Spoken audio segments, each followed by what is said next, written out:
And that's a thing that I hope actually people get from this. I think just being exposed to a different world and seeing the possibility you can come from Embu and really change the world, I think that's what I'm looking for. If there's any way that I can be able to just paint that picture of good life, possibilities, I think that's really, really important for people to see.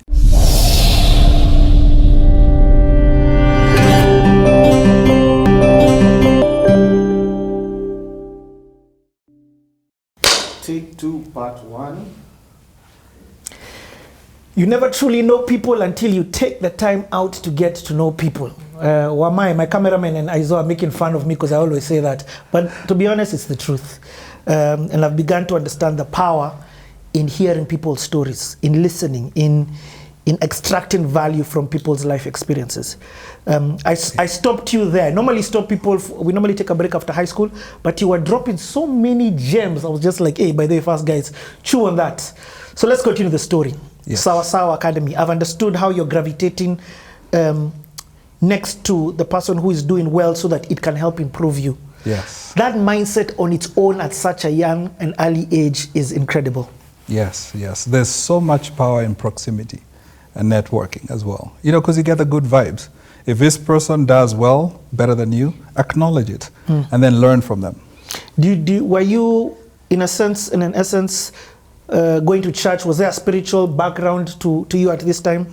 So I was born and raised Catholic. I was an altar boy early on. So very Catholic growing up. I think in high school, that's when I branched out. I was actually an altar boy in Nairobi school, in Patch, as well. All the way through, I think, Form 3 and, Wasichana. So, when we'd go to functions, I'm like, oh, I don't think, this is good for YCS.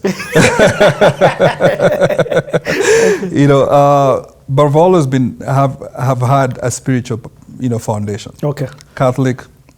Now I go to church on every Sunday, and that's a foundation I live by. Okay. Yes. So you are 6, 7, 8, class 6, 7, 8 for you now. It's about passing. The goal is Patch, Nairobi school. Yes. I was about to say the other schools, but yes. Yes. Okay. Yes. So how do you do? Or is there anything you want to talk about in this period from class 6 to class 8? So what it was is that they taught you how to study. They taught you the power of having that vision and goal. They also taught the power of just whispering into your ear and telling you that you're great and you're going to be great and painting that picture. That's what the founder did really well. And she had conversations with each person. By person, she said, hey, come on in. Let me have a conversation with you and see if I can inspire you. She said this? Yes. Yes. So did you ever have a one-on-one with her? Yes. After first time, she was like, I was index 20. And she was like, you can do better than this. I see so much in your future that you can be able to connect the world and change the world. I was like, what? Change the world? So second term happens to be, I did a lot better. I was top 10 at that point. Second term class 8 or class 8? Okay. Yes. And she was graduating from, she was a little bit older at that point. She was graduated from USIU with an MBA. She invited everyone who was top 10 to the graduation. And that just opened up my eyes. I'm telling you, this graduation was in KICC. What? I had never seen as much food as I'd seen at that point. I was like, so the idea was for us to drive to KICC, and then our parents would find us there, and then they would drive us back home for like the weekend, then bring us back to school. So small act. Just seeing her graduating with an MBA, I was like, oh, what is this? She's a lot older. Then everyone was celebrating people who were graduating. I was like, I have to graduate with an MBA then, which I ended up doing. But it's a power of just painting that picture for someone creates a big change in their life. What level of unconventional teaching is this in a Kenyan system? Like it's first of all the affirmation, the instilling of self-belief and potential. Yes. She's fighting to pull out the potential in you. First and foremost, she can identify that you have potential. Yes. You're index number 20. She's focusing on you. Yes, she's focusing on me. Yeah, just me. You as a person, I know that you have it in you. Yes. Then number 2, she's gone out of her way to invite some certain students to exposure. Yes, yes. And that's a thing that I hope actually people get from this. I think just being exposed to a different world and seeing the possibility you can come from Embu and really change the world, I think that's what I'm looking for. If there's any way that I can be able to just paint that picture of good life, possibilities, I think that's really, really important for people to see. Had you been to Nairobi before? I had been to Nairobi, yes. So my grandma used to shona sweaters in Isili. And my dad was partly raised in Nairobi. Yes. So I'd been to Nairobi, but I hadn't been to the nicer side of Nairobi as much. Okay. So I remember going there, and we did two things. So we went to the graduation. There was a buffet of food. And, that time you're starving kids. Literally starving kids. Then I told my dad, let's go to the airport. And my dad was like, okay, let's go to the airport. We went to the waving bay. There used to be a waving bay where you'd go in and see the airplanes going. Yes. And you kind of like wave at people. And I stood over there for like an hour. I'm just waving at random people. But that changed my life. I said, that's going to be my life.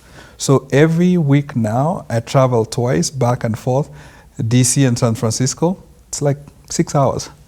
And it's become a very normal thing. It's like taking a matatu to Kisumu. Dude, you travel every week. Yes. 6 hours, for context, is from East to West Coast. Yes. Is it? Yes. 3,000 miles. I was in university in South Africa. Our flight was 5 hours. Yes. That's Nairobi to Cape Town. To Cape Town. So give in context when you're talking about 6 hours. Yes. And that's a country. Yes. And it started out with the whole waving bay thing. I was like, I want to be traveling like those people who are traveling because they all look nice. What made you ask dude, I'm trying to figure out why you thought so different. Yes. You came to Nairobi and you told your dad, I want to take me to the airport. So in Sawasawa, there was a kid. I still remember he was called something Kiwanuka. And the mom was an air hostess with Air Swiss. So they would bring cornbread. I still remember that. It was like a big deal. And they would travel, during the holidays, they would be like, hey, we've traveled. And their suitcases had a wrap thing, Air Swiss. Swiss Air, I remember that time. And I was like, man, I think I want to fly out with these people. I want to go to see the other world. What's in the other side? Wow. Okay. Yeah. So I've always aspired for something better than I've had. Every moment of the way, I have a vision board that's bigger than me. Till today? Yes. I came to Hemingway, like, I think I'll be a neighbor here. Or maybe I might own the place one day. That's what they say. This guy is asking questions about owning the place. Yes. What dreams do I have? I'm just using money to give here. The thing is, it looks better than where I'm staying right now. The guy saluted at me, he smiled a little bit. Ule nini afande huko. It's different. Anafungua, unataka nini? It's slightly different. So if I can come into a place where people are smiling and they're happy, why not? And then just creating an opportunity for people. And I say, well, who owns this? Oh, it's a guy from Embu. Yeah. Yes. Wow. Okay. Yeah. So let's go back to Sawa. Yes. Class 8. Yes. Second time you start doing better. So it means you're top 10. Yes, I'm top 10. I think for the rest of the time I was number 4 or 5. Nice. Yes, 4 or 5. Okay. Yes. How do you do? Can you remember your grades? I do 544 out of 700. You're a clever guy. Yes. But I studied really hard. I work really, really hard. There's no one who outworks me. That's a mantra that I also have. In as much as I connect, and I do strategy and all of that, underneath all of this, I work really hard. So when we had the Zoom call, I think it was 3 o'clock my time. Yeah. Yeah. And that's just who I am. I get the work ethic from my mom. She works really, really hard.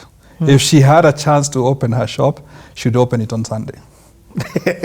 Go to church, then come back again and open. Yeah. Yes. And we'll talk about the balance of life, yes, if it's possible. Yes. Because sometimes, when we talked about the kind of work ethic that you have, yes, I was like, wow, that's a lot. I had a question that I wanted to ask. Yes. It kind of slipped my mind. But when you talked about, and maybe it's for later, but let me just ask it now. Yes. You said every week you commute. Yes. Back and forth to San Francisco. So my family is still in the DC area, a place called Great Falls.